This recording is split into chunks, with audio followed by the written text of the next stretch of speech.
Christmas came early and Vlogmas is here. No, I'm kidding. Definitely not doing Vlogmas.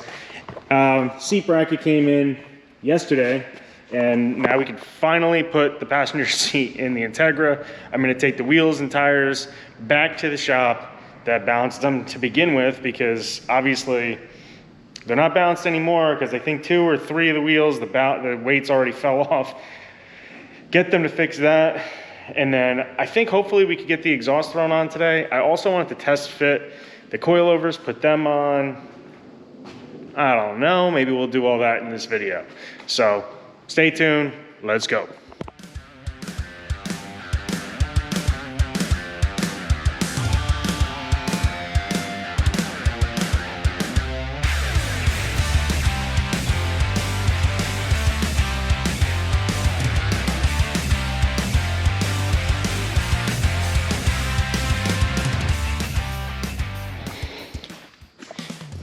The big boy seat, let's do this. This thing is kind of a bear, even though it's pretty light. It's just big and awkward. Right. Let's get this thing situated and set up.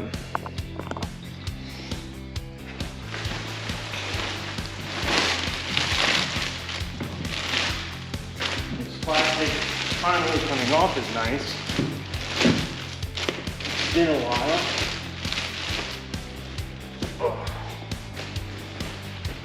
Thing we're gonna do is put side mounts on.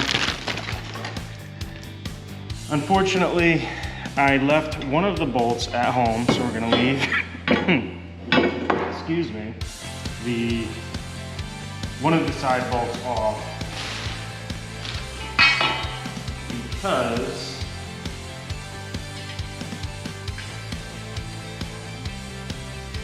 the easiest bolt to access once it's in the car.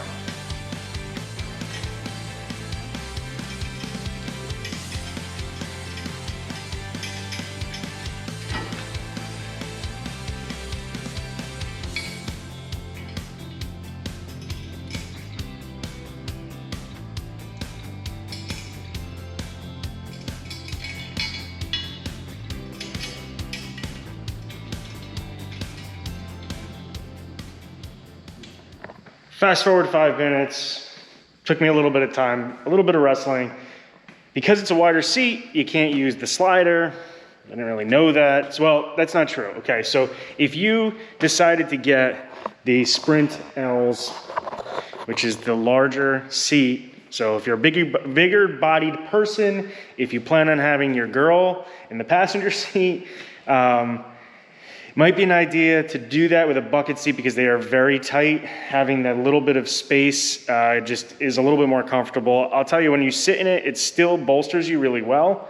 But long story short, it's still a little tight on the inside of the car overall. So there's a couple issues, but nothing that can't be fixed. Center console is gonna have to probably come out, or at least get the one that doesn't have the armrest, because the seatbelt clip is unusable because of how wide the seat is. So a couple things. So you can use a slider on it. I chose not to. I chose to direct mount it because at some point that seat's going to come back out at the track for weight savings. I wanted to put a passenger seat in there. The car is going to probably just be brought to the track. It'll be streetable. I can drive it. I might take it to a couple of, local stuff, car meets and whatnot, but probably not. I have other cars for that are going to be much more comfortable to drive to, those types of things. This car is going to be specifically for the track, but I have no seat time. So sometimes it's good to get acclimated to the car, the track, with somebody who is knowledgeable on road racing, autocrossing, time attack. They'll give you the braking points. They'll show you where to hit the turns, how to accelerate out, all sorts of things, the lines you want to take that you need to kind of learn. This is stuff that you're not just going to be able to go. I mean, you could go out there and try to figure it out. It's going to take you 10 times longer. It's good to follow and chase because then you can see kind of where their lines are. and that sort of stuff. But you also want to be a passenger in the car so you can kind of experience it, see where their hands are, see the way that they brake, how hard they're braking. You can't really tell that by seeing it in front of you. You know, you're kind of paying attention to what you're doing. So that seat's gonna come out probably when you do go to the track. So I didn't care so much about the slider. You could put the slider on the bottom, so you have your choice. You could either run the side mounts with the bracket, or you can run the sliders and the mounting bracket. So the seat, you could actually move back and forth. Again, you don't really need that on the passenger side. That's not for comfort. The bucket seats are more for practicality of tracking the car. So anyway, enough of the seats. I'm tired of them. You're probably tired of them too. Let's do the exhaust. I'm gonna give you a little clip of what it sounds like. You've probably heard a Honda/Integra before, but just so you can see the difference, if you're interested in going with a spoon exhaust, axle back, or even the full cat back. I just didn't think that the full cat back was necessary. I may end up doing that, but I'll probably just get the piping done once we put the new motor in this car. All right, so let's go.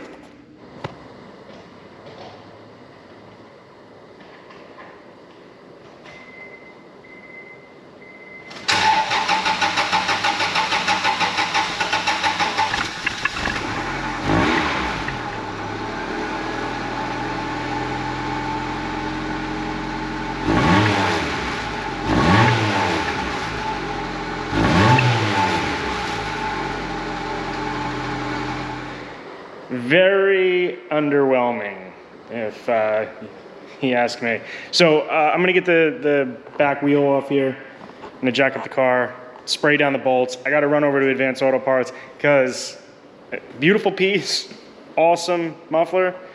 They don't give you the gasket for the exhaust. So not a big deal. I'll go grab one and we'll get this thing on and see what it sounds like. I got the bolts off the exhaust. Pretty simple. It's not that bad. Now the downside is that no auto parts store has that gasket in stock, so I'm not gonna be able to finish that until tomorrow. But I'm gonna take the muffler off, I'll compare them, I'll show you what what they look like. And also there's a huge weight difference. I think I'm gonna try to weigh it just to see. I don't know what a stock muffler weighs, but it's pretty significant. So every little bit counts when you're talking about track use, and even just on the street, you'll feel a difference just by lightening stuff up. So here you go. Now, if you don't have one of these and you're doing exhausts, you're doing it wrong. These are the greatest tools. This is just to pull the hangers off, makes your life a lot easier instead of having to try to yank them off yourself. So that's it, let's do it. There's the big behemoth. That thing is a little bit of a bear. I mean, look how big this thing is. This thing has to weigh, I'd say probably at least 35 pounds. It's just so big compared to the new and pretty spoon muffler. So, I'm not gonna put it down on the ground next to it. But well, look at the difference. It's pretty significant. But yeah, let's get this thing on.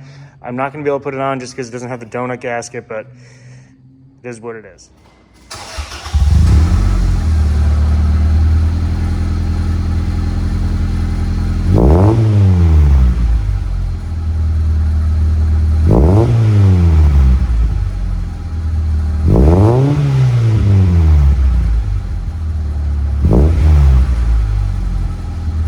Think looks pretty good, right? Sounds good. That's all we're going for. It's not the final sound of the car because of course we're going to be putting a different motor in the car for one, and two, for the time being we're going to just keep the B in it.